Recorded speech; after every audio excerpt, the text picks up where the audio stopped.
е приготвяне на тестообразен силиконов отпечатъчен материал и кремообразен силиконов отпечатъчен материал. Става дума за силикони от групата на кондензационните силикони, за които знаем, че за разлика от асиликоните винаги се предлагат в опаковка, в която присъства един катализатор, който е общ и за тестообразния, и за кремообразния отпечатъчен материал. При асиликоните в опаковката винаги има две идентични като обем контейнери, които, независимо дали са за тестото или за кремообразната маса, винаги са в еднакви количества. Нито едно от тях не може да бъде назовано като катализатор, но при смесването на двете съставки в равни количества се получава реакцията на еластификация.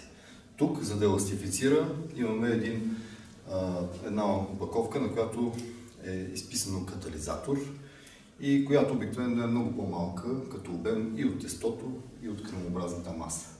Това е основната разлика, по която може да разберем дали това е С-силикон или асиликон. Когато отидете в магазина и поръчате силикон, те винаги ви предлагат две неща едновременно. Това е така, защото силиконовият отпечатъчен материал е хидрофобен и той изисква голямо налягане, за да може да навлезе в най-трудно достъпните места на отпечатъчното поле. Затова и техниката, която ползваме при отпечатъка, е двуетапна. В първия момент се взима отпечатък с тестообразния материал, който е с висок вискозитет, тромов, тестообразна консистенция, която успява, да кажем, около 80% от протезното поле да бъде по някакъв начин омокрена от хидрофобния силиконов отпечатъчен материал. Останалите 20% разчитаме при повторното поставяне на отпечатъчен материал в устата да се получи едно своеобразно налягане, което прилича на това налягане, което се получава при ефекта на спринцовката и буталото. Тъй като при повторното поставяне в устната кухина, самите препарирани зъбни пънчета и отпечатъка от тестообразен силикон се движат един срещу друг и създават налягане, на което разчитаме да бъде набутан този отпечатъчен материал в най-трудно достъпните места, именно венечното джобче. Затова те винаги ще ви предложат, когато кажете силикон, винаги ще ви предложат и тестообразен, и кремообразен отпечатъчен материал с един общ катализатор.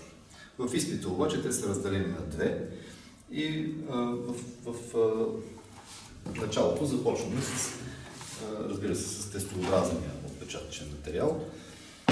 Важно е по време на практически изпит да покажете респект към дозирането на съотношението между катализатор и тестообразен материал. Мерителната лъжица, която присъства в опаковката на този материал, е за това да може не само удобно да взема от силикона, но да може да измерим катализатор, който изисква. Много е важен начинът, по който се дозира наистина обема на една лъжица. Значи недопустимо е да се оказва налягане с лантани или по някакъв друг начин да се тъпче силикон, защото ние искаме винаги да бъде едно и също количеството.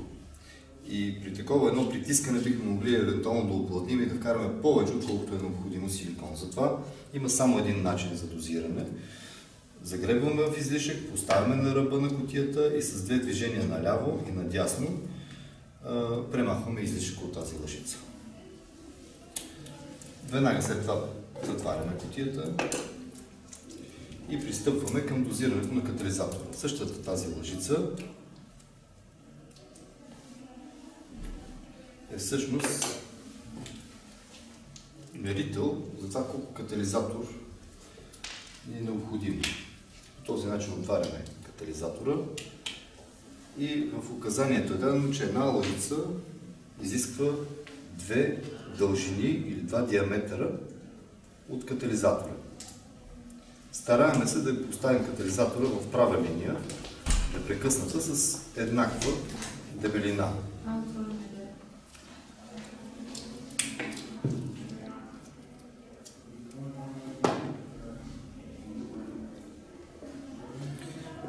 В следващия момент важно е да не допуснем така прецизно дозирания катализатор, да не отиде по ръкавиците, да не отиде по пръстите на този, който приготвя и наистина да послужи за целия обем от базата. За целта в началото завиваме катализатора и с цел да изтенят тези ленти започваме ето така да го дърпам и да го усупвам.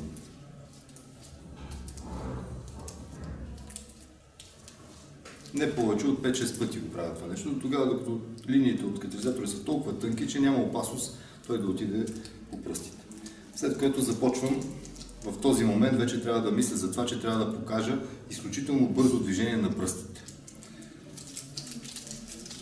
Значи, независимо от това колко е сръчно, вашия стремеж трябва да бъде в един период от 10 секунди, ако може да не ви се виждат пръстите от старание, бързо да го забъркате. И в момента, в който стане хомогенен, спирам бъркането, притискам го, за да изкарам евентуално въздуха, който е, и той вече е готов. Ще повторя още един път, без да коментирам.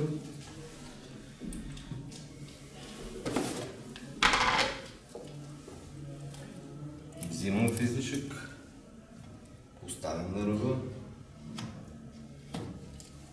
Колкото се е дозирало, толкова. Затварям кутията. Отбелязвам диаметъра. По този начин отварям катализатора.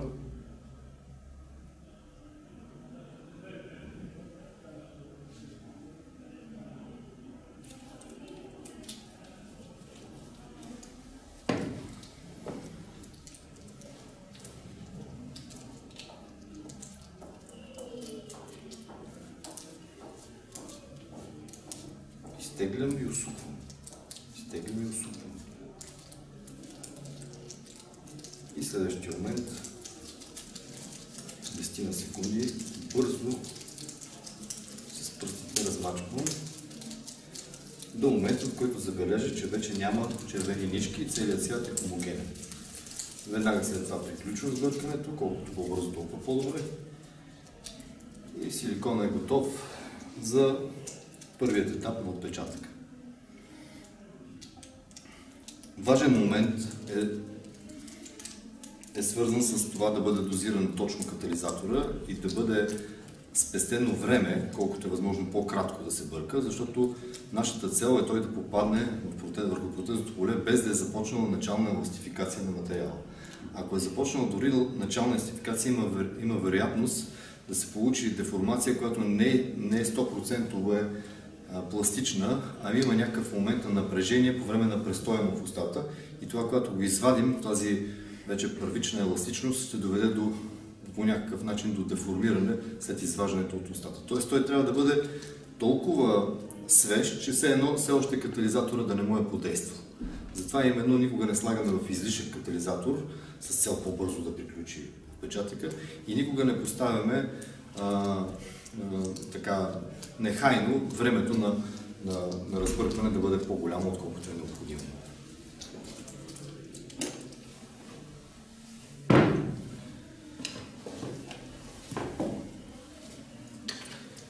Кремообразният силикон може да бъде разбъркан върху специално поставена в опаковката гланцирана хартия, която е съставена от множество малки листчета, едно върху друго, на която е разграфено точно дължината, която евентуално бихме могли да използваме в зависимост от случая.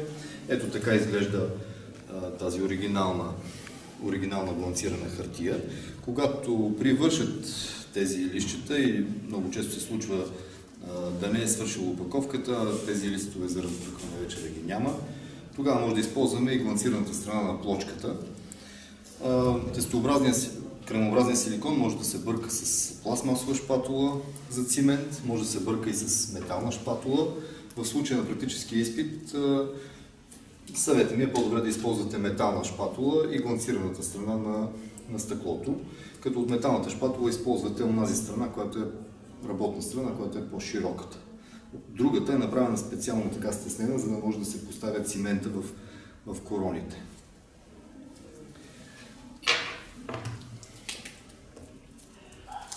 И тук трябва да покажем така респект към съотношението, което е предписано при производителя. Тук ключовата дума е равни дължини, защото диаметърът, който винаги е един и същ при отварянето на опаковката, е така направен, с такъв размер, че да може съотношението да бъде най-благоприятно между катализатора. Достатъчно е ние обаче да направим равни дължини. Поставяме не голямо количество за изпита.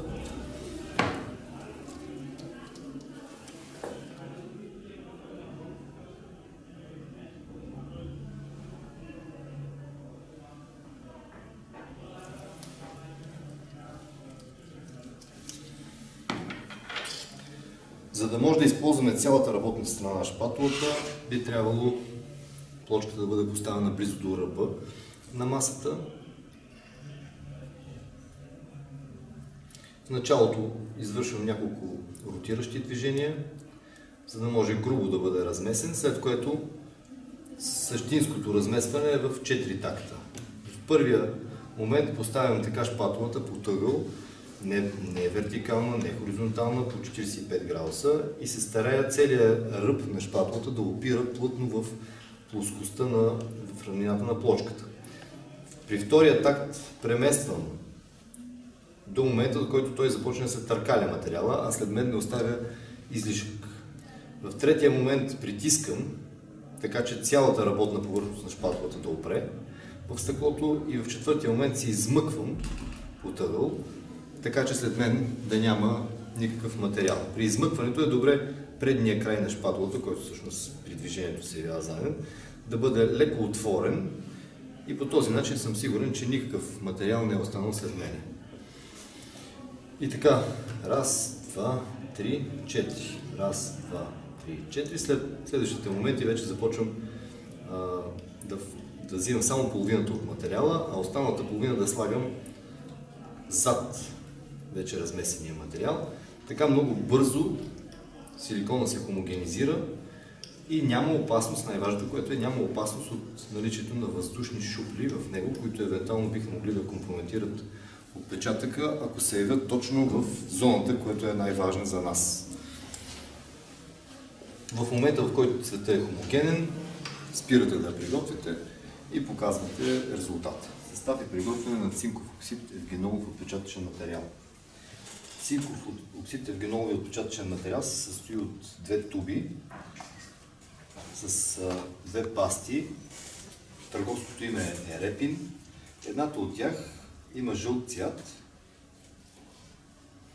и характерна миризма на карамфилово масло. Това е евгенол. А другата паста е значително с по-голяма плътност, по-тежка и това е цинкови оксид. Тя има бял цвят. Логично е, че когато са два контейнера с еднакъв обем, би трябвало и количеството, което поставяме, да бъде еднакво. В случая отново важи правилото, че се стремим да направим равни дължини.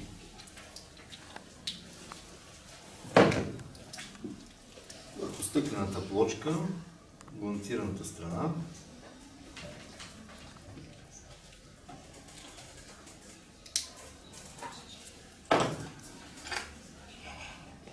с метален шпатул разбъркваме по същия начин, по който приготвяхме и кремообразния отпечатъчен материал. В началото 10 движения, които грубо да размесят материала и след това отново започваме да го търкаляме по този начин, по който приготвяхме и кремообразния силикон.